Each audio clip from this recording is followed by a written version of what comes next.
Hi, I'm Angela Echaorre, and I'm a current NA at Oaks College, and I'm reapplying to be a RA/NA for the 2025-2026 school year. And this is my interview. So for the first question, as an RA/NA, you regularly host programs for your residents.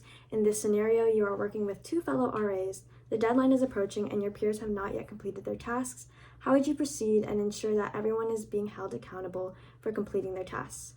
There are sort of two steps to how I would go about this situation. The first step is to have an open conversation where we can all understand each other's capacity and capabilities. With this conversation, I hope to foster a relationship with my peers that comes out of understanding, because we, at the end of the day, are students with our own academic, personal, and outside of school issues and responsibilities. And so having sort of that heart to heart, being like, oh, I don't think I could do it this week, or I don't think I could do this, or just, understanding where each other is coming from is a really great way to open up a productive, teamwork environment. And then the second thing that I would do is to then, with the time that we have, create a task list so we can allocate different tasks to each other, and also on top of that add a due date to when that task should be done. This way we can all understand everyone's responsibilities and have a clear way of knowing when to hold each other accountable. But there's another way of doing that, which is also setting up a time where we can all meet and work on everything together, just because sometimes it can be a little bit hard to work on something on your own. It's a little bit easier to all be together as a team. And so offering that other option of, hey, do you want to meet for an hour and sort of crank out all of the tasks that need to be done together, so that there's a way to be productive, and there's different ways to be productive. So it can either be allocating the different tasks or sort of coming together and working on it together. And kind of to the first step that I mentioned is also checking in beyond sort of hey, did you do this task at this time? Because that can sort of make the work relationship a little bit less productive, because it can feel like an assignment, and it can almost feel like there's a really big weight to it. So instead of checking in like that, being like, hey, how has your week been going? How have you gone through the task list yet? Sort of adding that extra layer of personal relationship will make the whole process more productive, and also have that genuine mutual respect to where you can hold each other accountable. Number 2, tell us about a time when you observed something that needed to be addressed in your residential community and the steps and actions you took to address it. So with my residents, it is their first time, most likely their first time living with other people, since they're mostly freshmen. And so what I found was one of the biggest concerns was facility usage, especially bathroom usage. So there would be hair in the drains, there would be ants crawling out of the trash can due to food waste, and also just personal items being thrown in there. And so when those came to my attention just by observing it, and also from residents telling me about it, I sent out an email. And within that email, I set out a list of expectations about facility usage, such as clean the drains whenever you're done, so the person after you doesn't have to clean it for you. And also, hey, don't throw any food or personal trash away in the communal trash can. Setting out these expectations in an email lets them know concretely what is expected from them. And also, when the issue does arise later, I can always go back and be like, hey, so these are the expectations that I sent out to you all. They weren't followed, and I made them clear for you. So can we try to revisit them and really integrate them into our community? But with that, there's also a layer of a sense of like authority and a sense of rule following. So then I also, on top of setting out expectations, I offer solutions and offer ways to go about the issue. So for example, throwing away food in the communal restroom, that stems from just convenience and how they don't want to throw food away in their own trash can because then it would like rot, make the room stink, etc. And so then I offer solutions like, hey, maybe you can have a designated trash can for food that you take out every 2 days, every day, so that you don't have to deal with the food smell or ants coming into your own room. And then you could always throw it out in the trash cans outside of our building. So offering a solution on top of sort of the bigger issue that needs to be addressed can help them understand like, oh, what is something that I can do to help foster community respect. So establishing standards about living with each other is really something that I tried to hone into whenever I address these issues, because at the end of the day, we're all students and we're all here for the same reasons, and sort of setting that relationship up and sort of putting it into that perspective for them can really help them understand, oh, like, what are the repercussions of me not taking care of the facilities. And then number 3, describe a time when you faced a significant challenge during on-call. How did you approach to solving it? So luckily, when I've been on call, there hasn't been any incredible challenges. But the first time I was on call, I was secondary and there was a gas leak in our building. Mind you, this was a few days into training and I didn't have all of the tools that I needed to approach this situation. And luckily I was just secondary that day and my primary sort of took the lead. But what I found, especially as I saw it as sort of a threat, like the gas leak as sort of like this like thing that I didn't expect to happen because it was the first week and because no one was home, I sort of got panicked. And so when I was panicked, I needed to focus and I needed to calm down.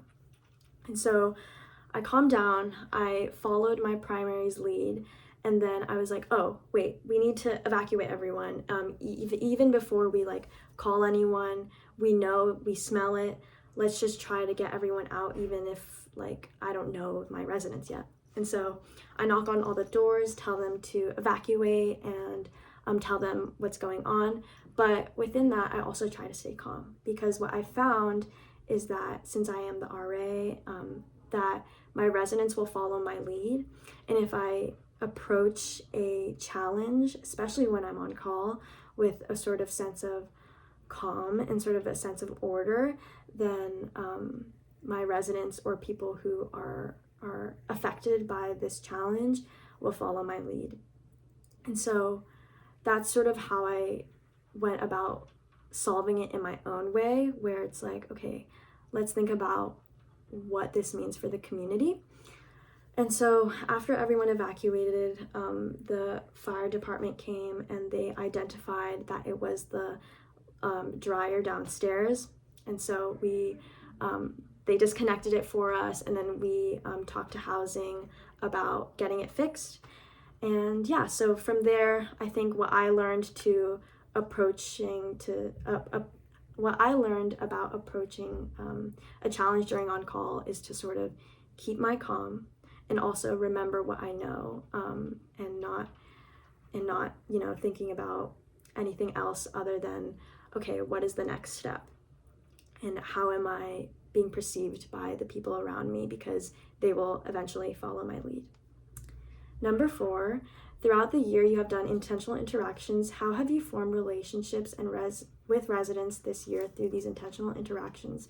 How will you continue to build relationships if you run into resistance or avoidance from residents?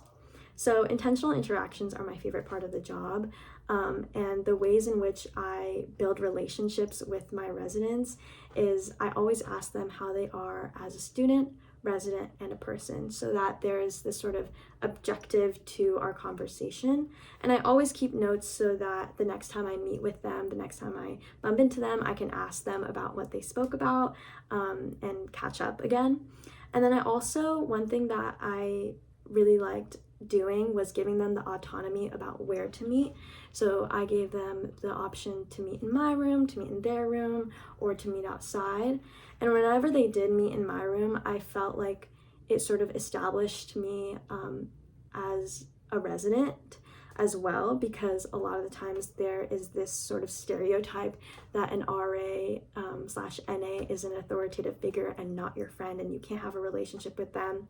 But when I did have intentional interactions in my room, it sort of set up this relationship where it's like, hey, I'm one of you guys, like I also live here too, and I also am affected by the surrounding people that I live with. And then when it comes to building relationships to residents that are resistant or avoidant, I always try to remind them that I'm here as a resource.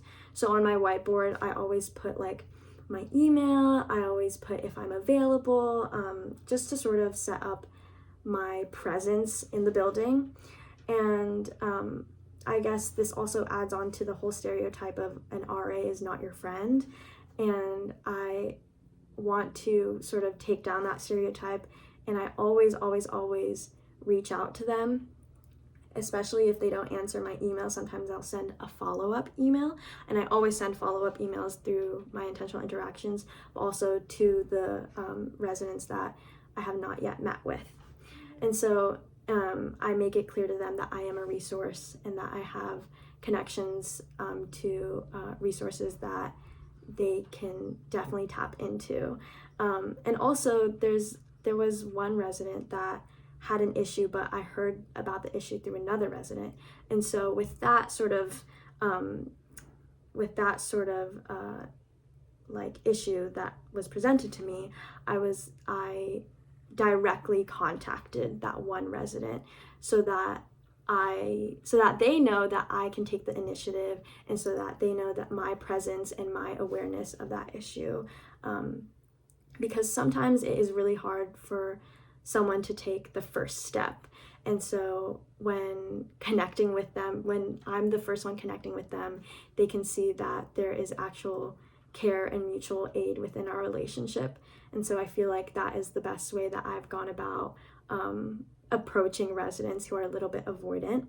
And also, just like generally, I always say hi to my residents, whether I've met with them personally or not, just so that they know that there is someone around who is rooting for them and who can be a resource for them. Since this campus is a very widespread campus, it's hard to feel like you know people or have a belonging across campus at Cowell. Or like, at Science Hill. So even if I'm not in Oaks, even if I'm at another college, I will always say hi to them so that they know that they have a sense of belonging here at UC Santa Cruz. And then number 5, the last question, social justice and equity are core values in our department. Describe to us how you have used your own understanding of these topics in the RA/NA role to create a more equitable and inclusive space for our residents. So again, my residents are all freshmen, and they all come from different walks of life and different levels of understanding. And it's a really unique time to be an RA because last quarter there was the elections. And what I found, since a lot of them asked me about sort of voting on campus and about election information, I found that everyone had different levels of understanding, whether that be because of their immigrant households or their families generally don't talk about politics or voting, etc.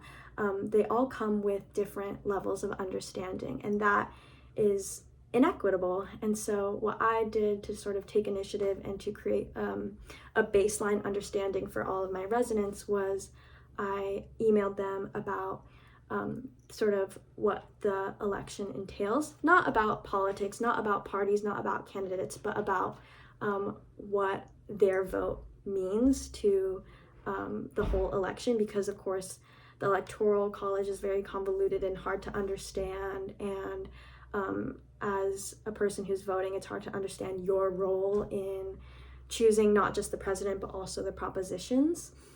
And so I emailed them all about that information, and then following up with that, I also added on different voting places that they can go to, and also information about registration, because a lot of them, you know, came up to me and they were like, oh, like, I don't know where my ballot is, like, I don't think I'm registered or anything. So I also led them to websites where they can check their registration status, and I also let them know that in the state of California, you can same day voter registration, which is really amazing.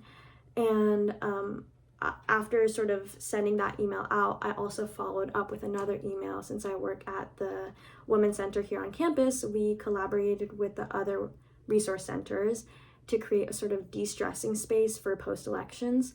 So then I also sent that information out as well, and a handful of my residents showed up to sort of de-stress and talk about the implications of this upcoming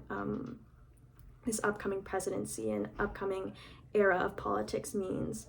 So I think at the end of the day, when it comes to issues in our real world of like politics and of like natural disasters, of just like current events, offering my residents sort of the baseline information is a really great way to create a more equitable and inclusive space, because it sets them up to make their own decisions and make their own opinions on things, because they all come from different walks of life and different levels of understanding.